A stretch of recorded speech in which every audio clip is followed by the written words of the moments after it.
სიტყვა მამულს, რომელსაც დღეს ასეთი სიამაყით ვამბობთ, მე-19 საუკუნეში სულ სხვა, ბევრად პრაგმატული მნიშვნელობა ჰქონდა და მივიწყებული და დაკნინებული იყო.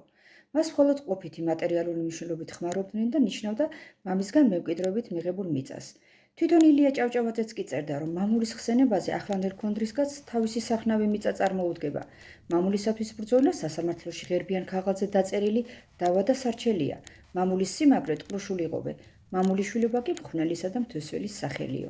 მე-19 საუკუნის 60-იან წლებში ილიას თაოსნობით გამოვწყინა დავიწყებული სიტყვა მამული თავისი დიდებული მნიშვნელობით.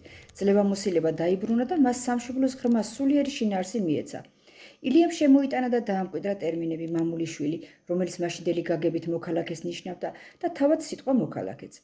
ასე აქცია ილიას კალამმა ჩვეულებრივი უძრავი ქონება ჩვენს უმთავრეს ფასეულობად.